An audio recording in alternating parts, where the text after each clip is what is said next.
What is good, ladies and gentlemen? It's your boy Foxy. Welcome back to the Fox's Den. Get into another reaction. Fire Force Season 3, Episode 22. Last episode was definitely, in my opinion, the fucking best episode yet of the entire show. Arthur versus Dragon, gonna go down in history as one of the best fights ever. Definitely within the show.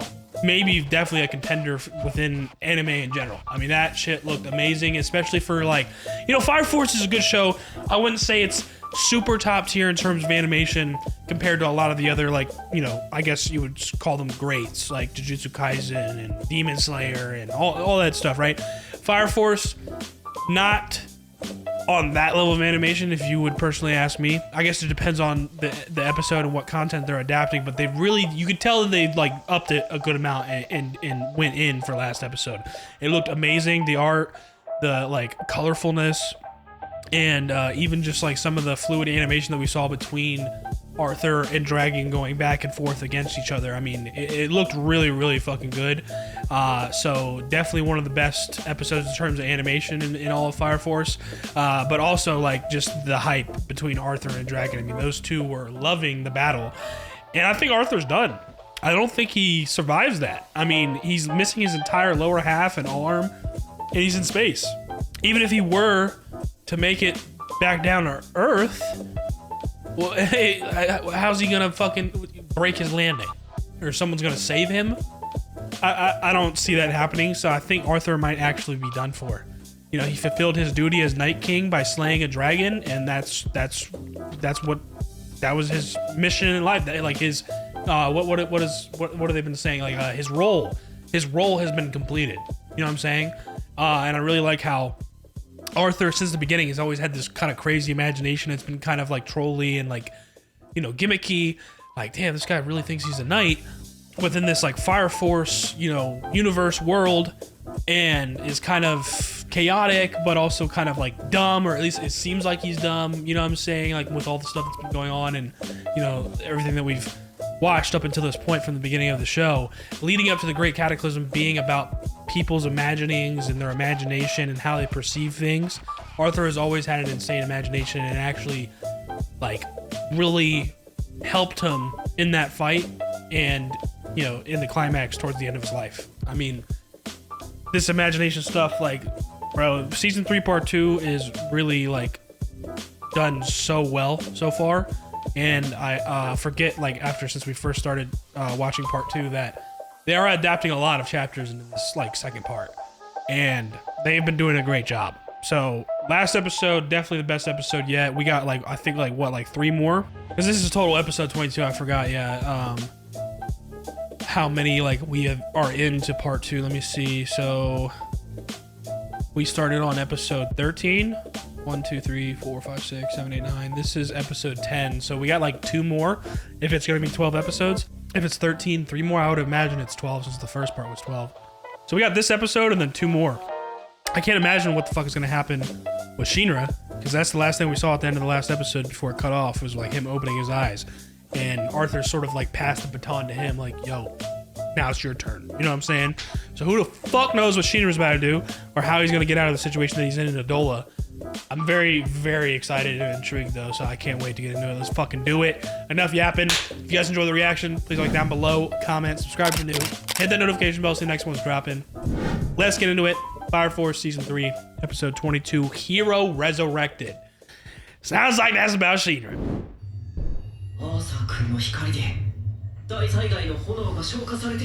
Bro, and his light is just extinguishing the flames of the Great Cataclysm. That dude Arthur, bro. Yup. Sure did.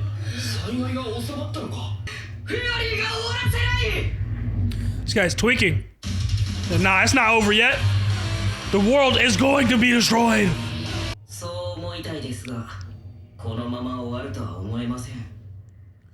Yeah, that giant fucking eye is still in the sky. I mean, that's what you think. This motherfucker's fucked up. Insane mass. That can't be Arthur, right? Is it? I mean, yeah, there's his floating body. Is it the moon? Oh, here we fucking go with this shit. I completely forgot about this from 2 episodes ago. We got Kurono's doppelganger and then Benimaru's doppelganger.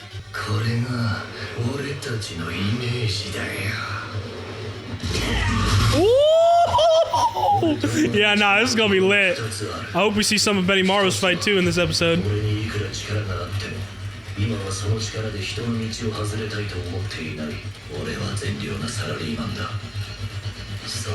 I am a salaryman first. I just got a job, dude. I'm just trying to pay the bills. Oh my god. Let's go, bro.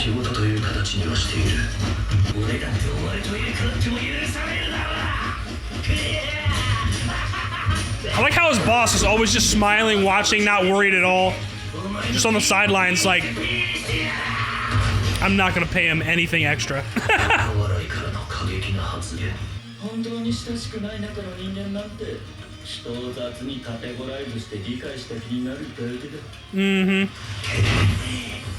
Based on how they imagine you and assumptions that they make in their head without even talking to you.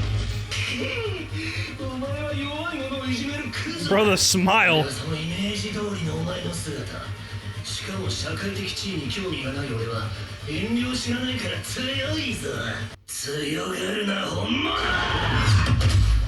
What the?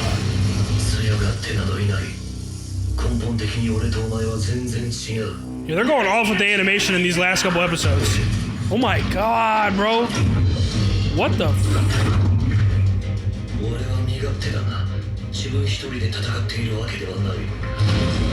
Damn!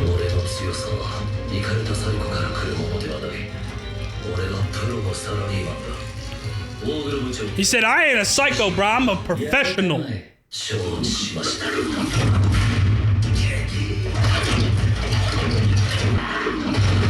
Ooh! Ah, yeah! You need my permission, bitch. Nah, he looks insane there. That's a good fucking thumbnail. Just like that? That doppelganger really get smacked up like that easily? God damn. Oh, his doppelganger? Wow, okay. We didn't get a look at his at all. Damn, this doppelganger's fucking him up.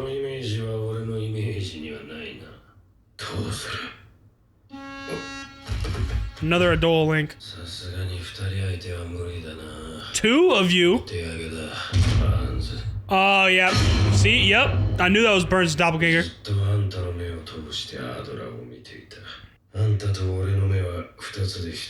We're separate but the same.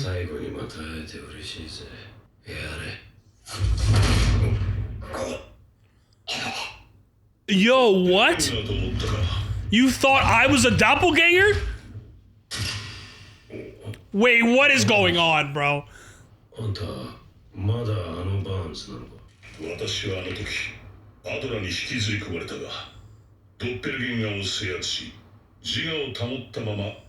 Merge with it while maintaining my own consciousness. That's insane! Let's go, Burns! The whole time I thought we were gonna have to face this thing. Oh my goodness, man.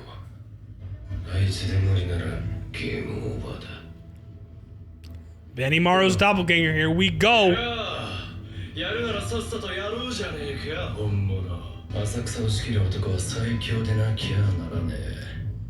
Nah, this is gonna be so lit.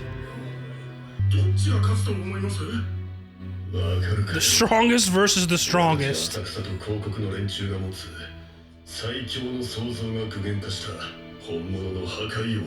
That's the real King of Destruction. That's right, because everybody views him as the strongest.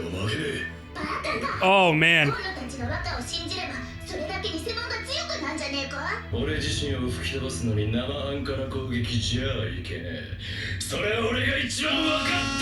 Oh, shit. This dude just fucking spawned the sun immediately.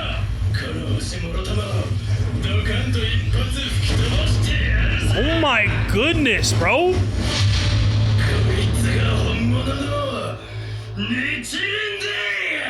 Yo.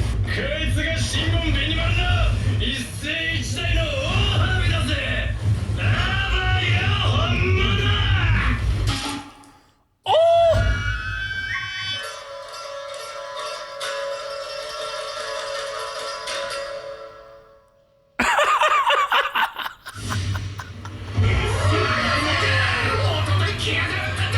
Wow. Didn't even give us time to worry, for real, bro. Handled it so quick, just like Kurono did. I mean, that was even quicker than Kurono's doppelganger.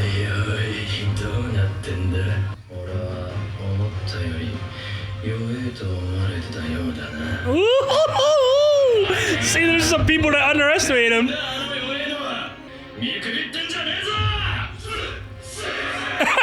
And then he's reprimanding them.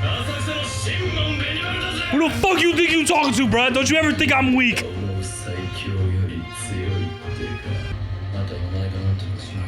Everybody's looking at the rest. Everybody's looking up to Shinra now.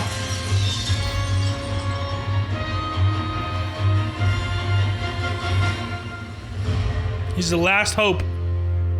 The hero we need. Oh shit! Wait, he had his head gripped, bro.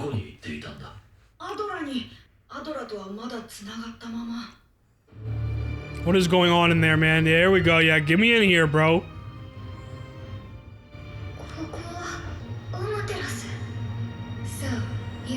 Amaterasu and Iris.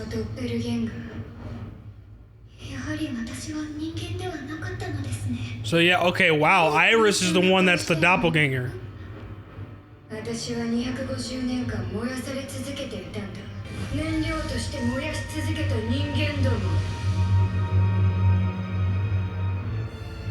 Burning her as fuel.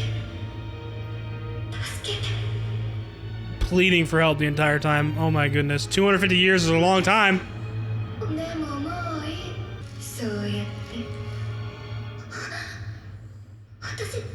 She was about to choke her out?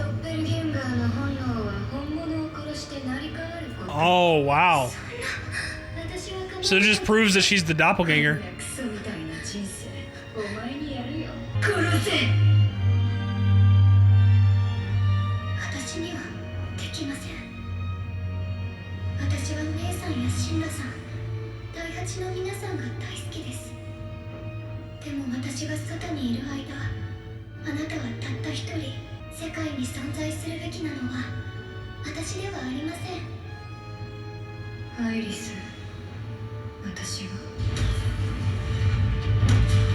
Who's pulling up? Oh, Haumea. Here we go, bro. So what Iris is basically saying right there, she wants to take her place because she feels bad that she's the doppelganger that's been like living like pretty much a normal life.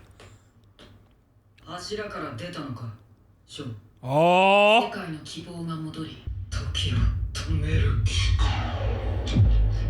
Oh. Damn. I thought he had him.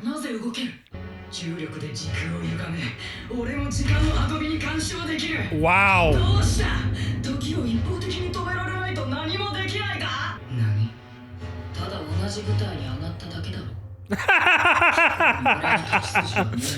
That's all you can do, bro. You just caught up to me. That ain't no fucking problem. Done.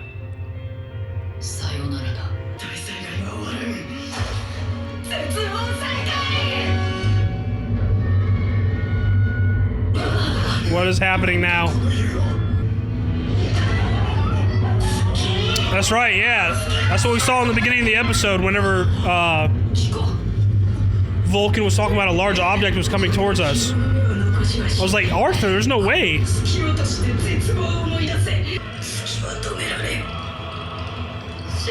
Oh, that's his last... That's his last effort. He was bringing down the moon the entire time after Dragon lost. And now that he's been killed, apparently nobody can stop it. That was his plan.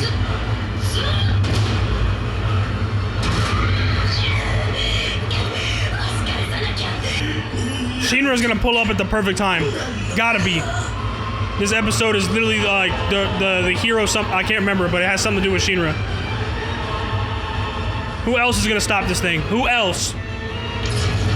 Yep.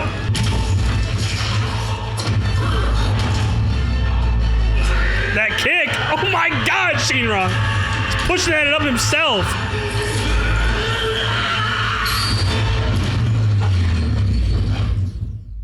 Is he pushing it back up or is he destroying it? Yeah, too bad, Fairy. You died for nothing, bitch. I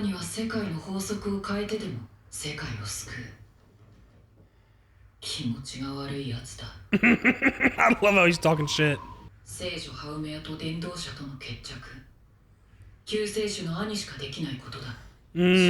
the only one who can take Haumea on is Shinra. It's time for them to go back in there. That Arthur's gonna come home too? Bro, this motherfucker's still stuck up in space, bro. With half of his body gone. There's no way he lives. That would be insane. Look at everybody watching. Those two alone giving the hope to everybody in the world. Back into Adola.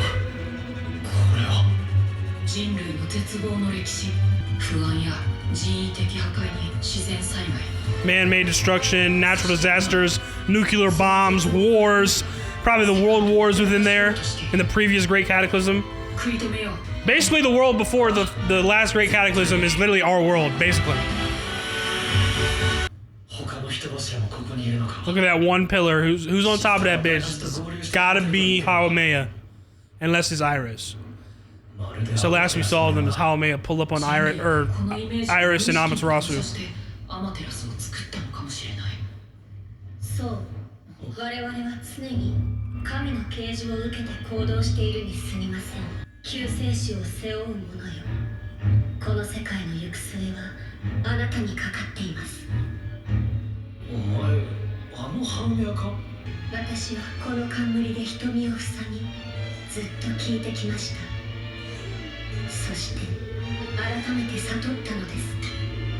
She's taking it off? Wow.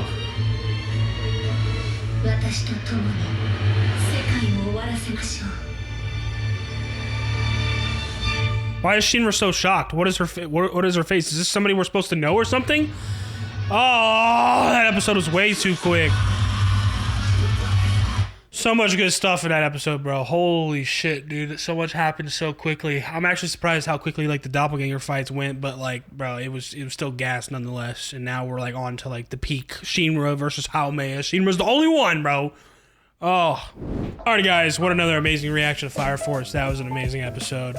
Finally getting a look, or like, you know, a real good dive into Shinra and Show and what's been going on in Adola, and finally getting some movement there where we've been following most of the crew for the past couple episodes, or, you know, the regular Fire Soldiers like Squad 8, Squad 2, 4, all of them like on, you know, in the actual world trying to figure out how they can stop the Great Cataclysm, and we haven't really gotten too much into Adola in those past couple episodes.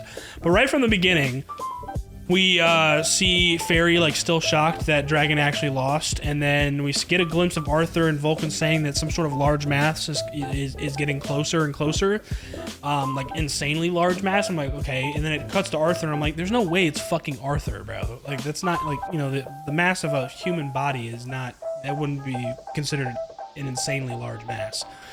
And then it kind of like shows the moon for a quick second, and it's like, what the fuck, is the moon coming down? And sure enough, later in the episode it actually is. But then right after that, we start getting into these doppelganger fights. First Kurono versus Kurono, and he makes light work of him. I mean, the hand-to-hand combat between both of them, I mean, they're both, obviously Kurono is nasty, so his doppelganger is going to be pretty fucking good too. Kurono the original, I mean, he holds up just fine and counters him swiftly. The hand-to-hand combat, like I said, looked amazing, and some of these images, like the animation is looking so clean. They're really putting in a lot of work in this animation. Like, it's not like insane, but it looks so good compared to like a lot of the, like, I guess previous episodes that we've seen of Fire Force throughout the show. Like, you know, you can tell this is like approaching the end of the show for sure. But yeah, Kurono handles his doppelganger, and then we cut to Joker, and it's like, oh shit, Joker's fighting his own doppelganger, because I don't think we saw his doppelganger. Unless I'm tripping. But I don't feel like we saw him until literally as he's fighting him, and we didn't even really see a fight between the two, honestly. But it looks like Joker was getting fucked up by his doppelganger. And then Burns' doppelganger shows up, which I've been calling it the whole time that's got to be his doppelganger because of the horn. That's the one that we saw stab Burns, and, you know, has the same like kind of like flame over his eye where like Leonard Burns' like eye patch would be. So I'm like, oh shit, it's over. Like, Joker's fucked. He's going to die. And then we see Burns' doppelganger stab Joker's doppelganger. And it's actually Burns. It's not a doppelganger. It's literally Burns, where he, you know, as they, whenever he got stabbed by his doppelganger and got sucked into Adola, he still kept fighting and was able to merge with the doppelganger and maintain his consciousness. So this is literally Burns. And he ends up saving Joker. I mean, dude, the character design of that doppelganger is so fucking lit, and that's just literally Burns now. Like, what? He looks insane. The fact that he was able to merge with it and keep his own consciousness and like win that battle after fighting as hard as he did against Shinra, I mean, that's insane, bro. Fucking Burns is goated. And so we see them two kind of rekindle and talk a little bit, and then they just like look up at, like, you know, the eye where Adola is, and is just, you know, they're putting all their hopes into Shinra, as everybody is at some point towards, you know, the end of the episode. And then after the Joker doppelganger situation, we get into finally Benimaru versus Benimaru. And obviously everybody views Benimaru as the strongest. So we're thinking like, oh shit, like this doppelganger is going to be insane. And it looks like it is too. Granted, like he you know, starts, I guess, implementing this Nichirin, obviously just like the originals, but like on an insane scale where there was a ring of fire around the entire earth. And it looks like he's about to blow up literally the entire world and do some insane shit as everybody's worrying. And then this dude, Benimaru, just ever so swiftly dashes and cuts him down like it was no problem at all. And then so he says, like, it's all right. Well, you know, because the doppelganger's confused, like, oh, I'm viewed as the strongest. Like how?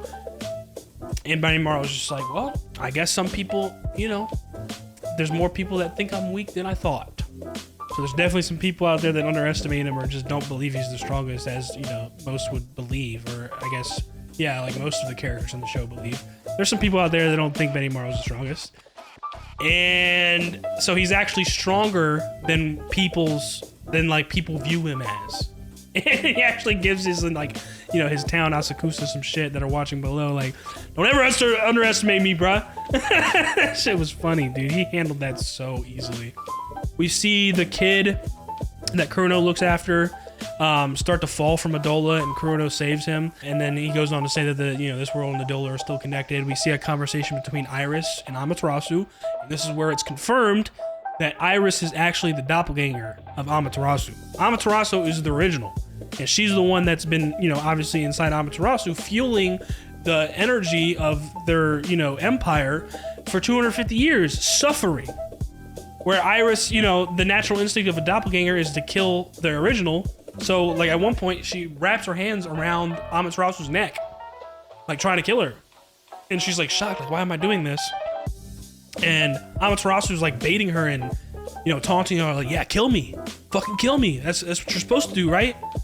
Probably just because, like, she suffered for so long, she's tired of it, and she probably actually does want to die and doesn't care what happens to the Empire. But then Iris, you know, is saying, like, you know, I care about Shinra and everybody else at the 8th, but she, like, is being very empathetic, where she realizes that she suffered inside Amaterasu as she continued to save people while she was pretty much living a normal life. So it seems like she's kind of insinuating that she maybe wants to take her place, but then that's when Haumea pops up And then we don't really get a look at what happened when Haumea like popped up on them too, and where they went, or what the deal is with Amaterasu and Iris since then, like what Haumea did. Not entirely sure. I'm sure we'll get back to that in the next episode or the finale. But yeah, we get off of that, and then we get back into the real world with Sho pulling up on Fairy and basically killing him. But Fairy's whole plan, we realize that Fairy's the one that was bringing the moon down. And, you know, continuing Despair because he's the execution officer of the Great Cataclysm. He's like, this is bullshit. Despair is gonna live on. And so he's the one that was, you know, controlling the gravity to bring the moon down. And you know, obviously that's a huge problem because it's an insanely big mass that would, like, definitely cause catastrophic damage. And made most people starting to lose hope, like, rapidly, because it's like impending doom. It's you literally are seeing it fall on top of you, and there's nothing you can do. So Fairy did that knowing that Sho was going to kill him, and then there's nobody else that can stop it. Little did he know, Shinra comes to save the fucking day. The hero. As he should. This motherfucker, bro, kicks the goddamn moon multiple times to, like, put it back up. Not where it was, but at least stop it from falling. Even though it still looks extremely close. I mean, Shinra, dude, this guy is insane, bro. And Shinra and Sho meet up after that. And it's like, all right, there's only one thing left to do, and that's to take care of Haumea and the Evangelist inside the Adola. So that's when those two infiltrate Adola, and then they eventually run into Haumea. They're witnessing the history, you know, of just humanity's, like, despair. Which, a lot of it, you know, like these kind of like motion pictures that they're flying by are like real world pictures of, you know, the world before the great, you know, the last great cataclysm 250 years ago, which is safe to assume now that it's our world. Like, it's showing, like, you know, like World War II planes, nuclear bombs, man-made destruction as nuclear bombs, natural disasters, stuff like that. And it's all images from, like, you know, real world depiction, which is the world before the last great cataclysm. Really interesting stuff. They finally get into Adola, and then they are greeted by Haumea pretty swiftly. That girl with the pink hair is there as well, and there's one other person on the right. And Haumea seems actually pretty calm in Adola. I don't know what is exactly changed, or if, you know, the Great Cataclysm triggering is what's, like, stopped her from hearing all these voices and whatnot. But it seems like she's not. It seems like she's not, you know, so, like, you know, on the edge or kind of insane because of hearing all those voices right now. She seems very calm, and she talks about why she blocked her eyes with this crown this whole time. And then she takes it off, and Shinra seems shocked whenever he sees her face. And of course, that's where we get cliffhanged, and we don't actually see her face yet because it's all, you know, blocked by shadows. So who knows, like, if this is somebody we know. I mean, Haumea has blonde hair, so is Haumea somehow in the mix between Iris and Amaterasu in some way? Like, I don't know if there's, I mean, a doppelganger usually means it's like just one and it's just two, you know, two of the same. So is there a possibility that there could be like three or more? Like, there could be more than two doppelgangers? Like, is she like a third or something? I have no idea. I don't know why Shinra would be shocked if it's not like somebody we know, unless it's just because it's purely because we haven't seen her face before and Shinra hasn't either, and that's why he's shocked. But I feel like the shock value has to do with something specific, like we know who she is, or Shinra knows who she is. The face is familiar in some way.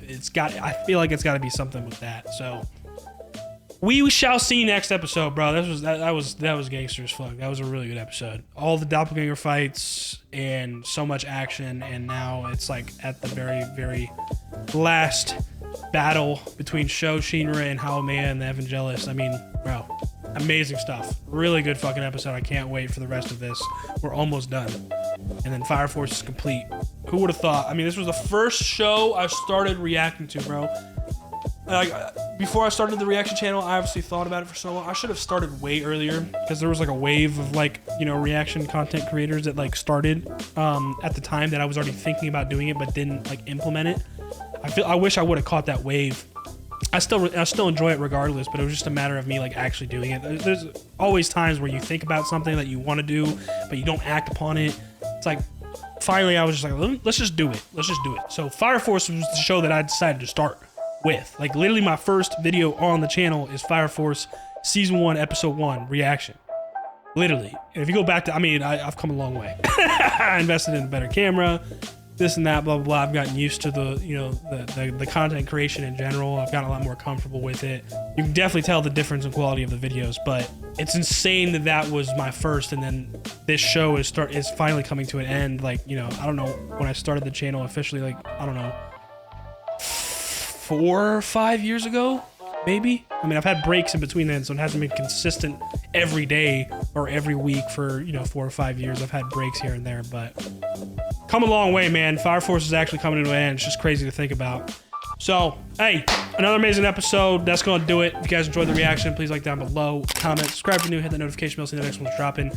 I'll see y'all in the next one. Y'all be good. Deuces.